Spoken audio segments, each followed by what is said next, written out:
President Joe Biden brings ambitious U.S. commitments to the World Climate Conference. The United States will help the world deliver on our shared goal of halting natural forest loss. The struggle to reach a global agreement on what to do and how quickly to do it. We're not going to be climate refugees. I mean, I guess we already are in some ways. We're not the only ones. From America's rising Bayou to Russia's thawing tundra, the inside story confronting climate change.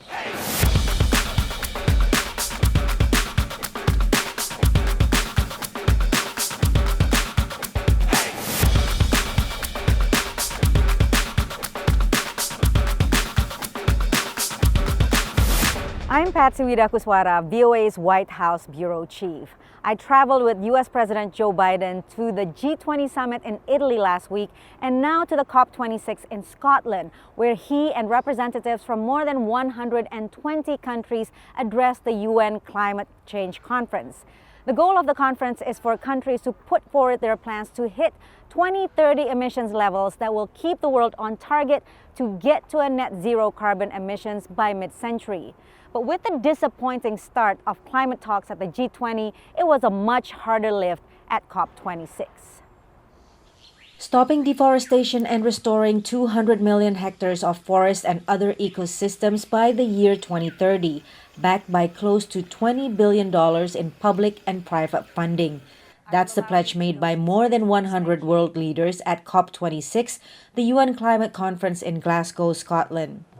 Brazilian President Jair Bolsonaro spoke via video link. We are committed to eliminating illegal deforestation by 2030. I call on every country to help defend all forests, including with adequate resources for the benefit of all.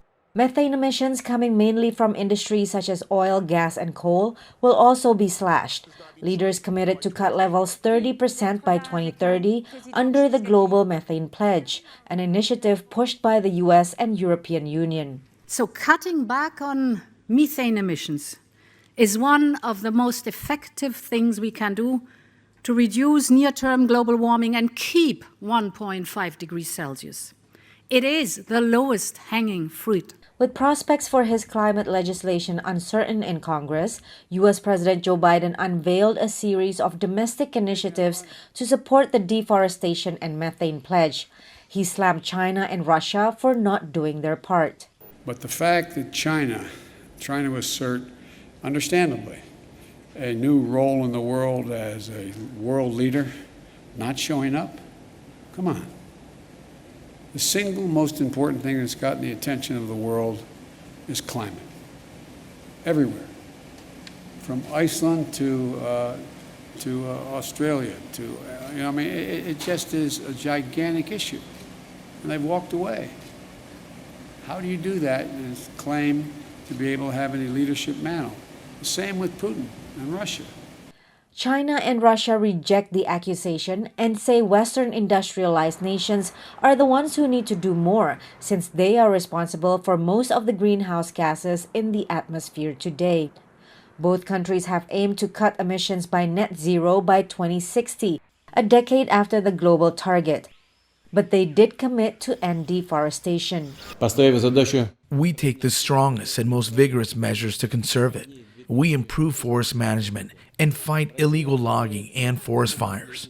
We are expanding reforestation areas. We have been consistently increasing funding for these purposes. Climate activists welcome the commitments but are still skeptical. This is the problem with a lot of these commitments. There is an accountability gap. Governments made similar pledges in 2014 with the New York Declaration on Forests, but they didn't lead to anywhere near the progress that was expected. COP26 negotiations will continue until November 12th, but one major proposal, ending coal dependency, was dead on arrival. At the G20 summit in Rome last week, leaders of the 20 largest economies could not agree on when to phase out this dirty source of energy that accounts for more than 70% of greenhouse emissions.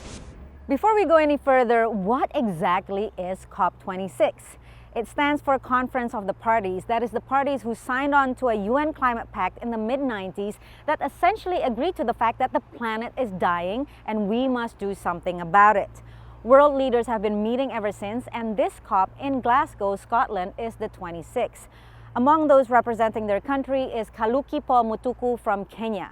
Our Henry Ridgewell caught up with him to find out how the climate crisis is affecting Kenya's economy and the forest where he grew up. We are 26 years behind when it comes to climate action. It's been over 26 years of negotiation, and yet there's no serious action being taken on the very negotiations that keep taking us to a place in the world, a different country every year. So right now, I think it's about time that COP26 should style up and show us that we are about to act, that we need climate financing, especially for adaptation in Africa, not just for my country, Kenya, but for other vulnerable countries in Africa and global south countries. So I think for me, it's an important one for us to see where the climate financing is coming, and not just in terms of giving us the money, but how do we finance avoided emissions in Africa? How do we equip communities with resources, money and other resources to really be able to adapt to climate change, and how do we ensure that we give climate proofing for them? So for me, it's an important moment to see how world leaders can come together and how young people, grassroots and other communities can really be part of negotiation and be part of the decision making at this space in Glasgow. We cannot afford to lose hope. And as long as young people, grassroots and our frontline communities are leading the decade of change, then we are in the right trajectory. For me, any delayed financing is a shame to leaders. So it doesn't matter what they say here. What matters is how we find the monies and how we support people at the grassroots. But bottom line is that I'm optimistic that as long as communities are working on the ground, then we are on the right track. If we get financing and cross-collaboration or engagements between young people and our governments, to me that becomes a huge success out of this conference. So when we come to conferences and spaces like this, we take it so seriously because it's what determines our future, and our future is now. And if we don't demand that we are at the table and contribute to the decision making, then we don't have a tomorrow. So for us, it's a big deal that we are here and our voices must be heard, and that we must be equally recognized so that we drive the decade of action and the decade of restoration with our own leaders and with all communities that are represented here. Accompanied by Scottish bagpipes, activists from the organization Oxfam wore giant papier-mâché heads depicting world leaders, urging them to, in their words, stop blowing hot air and take critical action on climate change. U.S. President Joe Biden is promising exactly that. We'll demonstrate to the world the United States is not only back at the table, but hopefully leading by the power of our example. I know it hasn't been the case, and that's why my administration is working overtime to show that our climate commitment is action, not words. Biden expressed regret that the U.S. has been largely absent in global climate talks since President Donald Trump in 2017 pulled out of the Paris Accord, a monumental global agreement on climate change promoted by President Barack Obama. I guess I shouldn't apologize, but I do apologize for the fact the United States, in the last administration, pulled out of the Paris Accords and put us sort of behind the eight ball.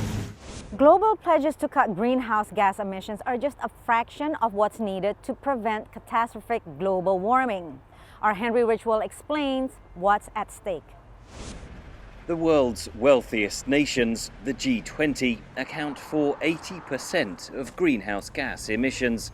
But scientists say poorer countries, particularly in Africa, are suffering the worst impacts of climate change. Rich nations pledged in 2009 to give developing countries $100 billion a year to help them deal with climate change. But the target date has been put back to 2023. At the COP26 summit Tuesday, African leaders voiced their anger. Those same nations are, however, insisting that we abandon the opportunity for rapid development of our economies. That would be tantamount to enshrining in the global community inequality of the highest order. Their appeals failed to shift the timetable, but the frustration was tempered by progress on other vital climate emergencies. Over 100 nations agreed to end deforestation by 2030, backed by close to $20 billion in public and private funding. The signatories included Brazil. Deforestation has increased in the Amazon under Brazilian President Jair Bolsonaro to its highest level in a decade, and some are skeptical of his pledge. Mas isso não vai resolver o problema. It won't solve the social problems in our communities where there is no water, where there is deforestation, where there is river contamination. These are investments that will only give free rein to companies to keep their polluting. Que dá liberdade para que as empresas continuem fazendo suas poluições. Over 100 countries also signed a global methane pledge to cut emissions by 30% by 2030. Methane is 80 times more potent than carbon dioxide in driving global warming. It's an incredibly important progress in addressing the climate crisis because we can now think about methane emissions separately from CO2 and recognizing that reduction of methane represents an enormous lever for making progress in reducing the rate of warming. China and Russia, two of the world's biggest methane emitters, did not sign. There may be no big breakthrough at this summit, but organisers say the smaller, targeted agreements on protecting rainforests, cutting methane, or helping vulnerable island states all add up to significant progress. The absence of the Chinese, Russian, and Brazilian presidents has led to questions over how effective the summit will be in curbing global warming.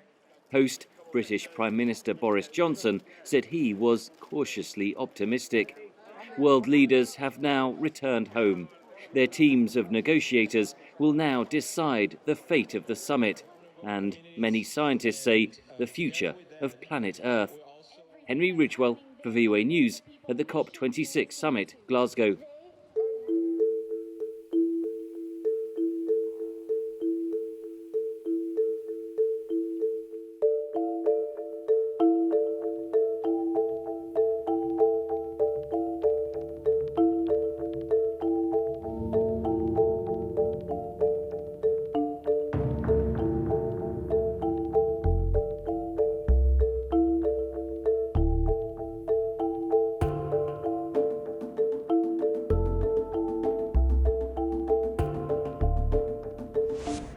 By the year 2050, 200 million people around the world will have lost their homes due to climate change, according to the World Bank. In the United States, the state of Louisiana recently endured 4 major weather events over a 9-month period. VOA's Steve Baragona spent time there and produced a 30-minute documentary on the recovery efforts of a community devastated by natural disasters. Here's a portion of the upcoming documentary, Weathering the Storm. I didn't want to get upset. Claire Marceau's home in Cameron, Louisiana, was demolished by Hurricane Laura. A year later, the memories still hurt. My husband just kept stacking up the cinder blocks. Because what else are you going to do? It's not like you have anything to repair. It's just like it was never there. Hurricane Laura crashed ashore in August of 2020. Causing $19 billion of damage across the region. Just 6 weeks later, Hurricane Delta struck. Then in February, a freakish Arctic blast. And in May, 30 centimeters of rain fell in one day. The city of Lake Charles, 48 kilometers north of Cameron, is still reeling. If you asked me about climate change 10 years ago, I probably would have said, I think that's a bunch of hogwash or some type of made-up agenda. I don't believe that today. Mayor Nick Hunter adds that thousands remain displaced a year after Laura. With climate disasters ratcheting up worldwide, what happened to Lake Charles demonstrates how the impacts ripple through a community. Hunter says the biggest problem is housing. Nearly half the homes were damaged in Laura and Delta alone.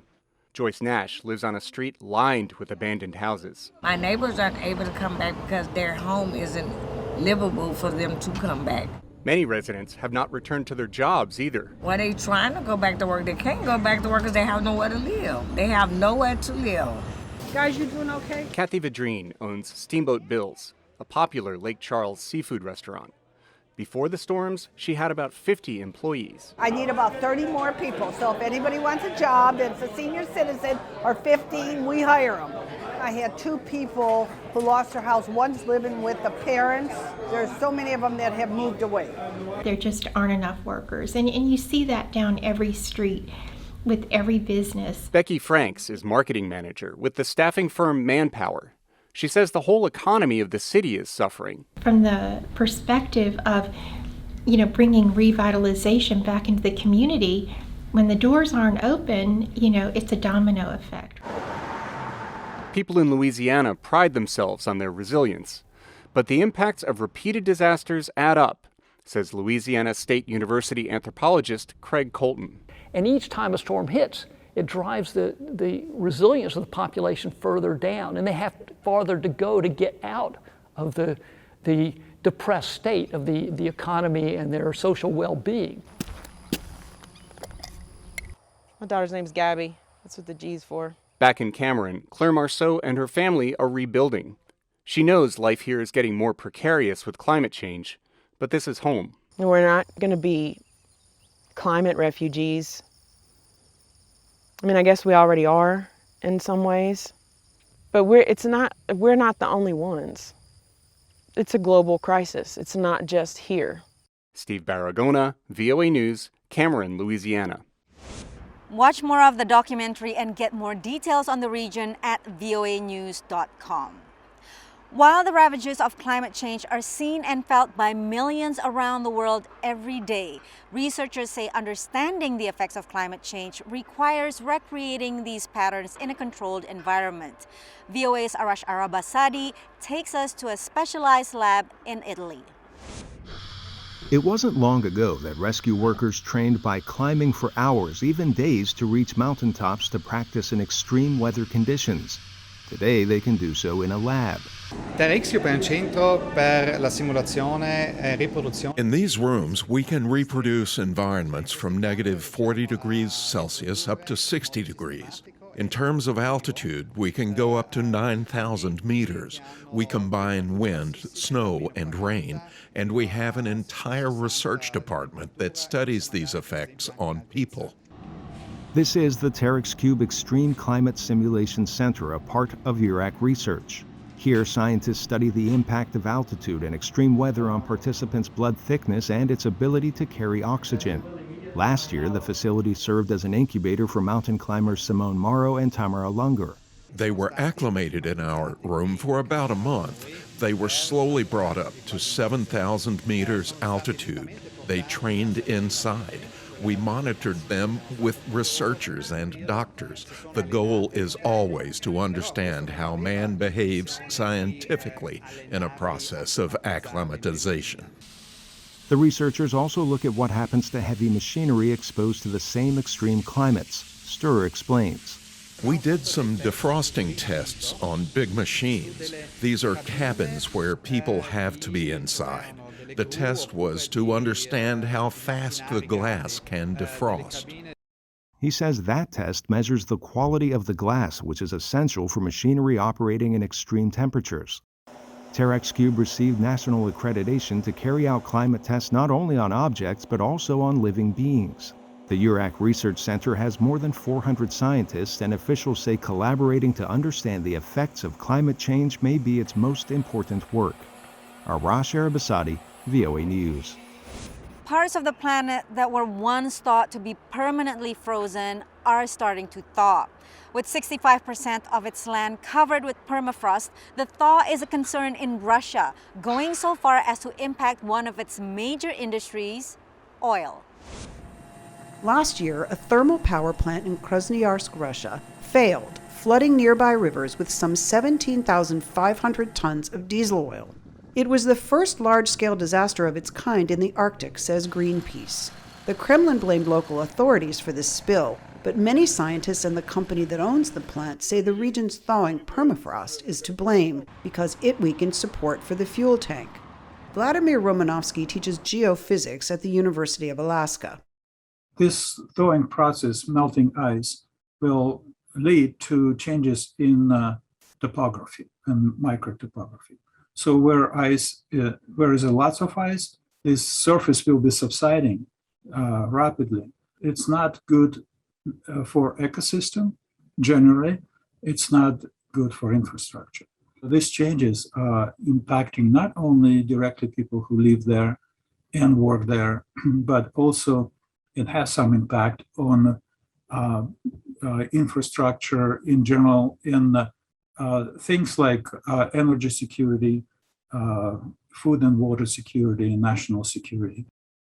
The melting permafrost will produce even more carbon emissions, causing climate change, says Romanovsky. Of course, very well known, this permafrost carbon feedback. So because permafrost contain a significant amount of carbon in frozen form, and by estimates of scientists, it's about twice more carbon in permafrost regions sequestered in soils compared to the amount of carbon in the atmosphere. So roughly speaking, if all of this carbon will release to the atmosphere, the amount of carbon in the atmosphere would be tripled. And it's not only Russia that faces these problems. The U.S. has felt the consequences of permafrost melting too. Scientists say the governments of countries with areas of permafrost on their territories need to prepare for an increase in spending to maintain the existing infrastructure to keep it functional. For Alexander Yanevsky in Washington, Amy Katz, VOA News. Madagascar is a nature lover's paradise. While it's relatively isolated, it's not immune from the impacts of climate change. Located 400 kilometers off Africa's southeastern coast, unpredictable rain patterns, rising temperatures, and drought are damaging the country's food supply. Now, restoration efforts are underway that show promise in reversing some of climate change's effects. Last year, this waterfall in the Titongambarika forest disappeared for 6 months as many waterways in the forest dried up.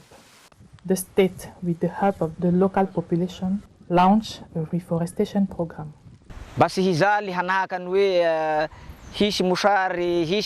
We use this water source for our farms. I'm proud to contribute to the reforestation of this forest, which is a source of life. Our children will not have the same environmental problems as we do. The south of Madagascar is suffering a 4-year drought that the World Food Programme says is the worst in 40 years. The country has also lost nearly 40% of its natural forest. Advocates blame climate change, but also the cutting of trees by the local populations. The Titongambarika forest is a model of reforestation in the country. It has been reconstituted to more than 60%. 39,000 hectares have been restored, out of a total area of 59,000 hectares. It is an important conservation area, protecting many endemic and threatened species. It contributes especially to the mitigation of climate change at the global level. The forest of Tungabarika is a carbon sink at the global level in a context where greenhouse gas emissions are increasingly important.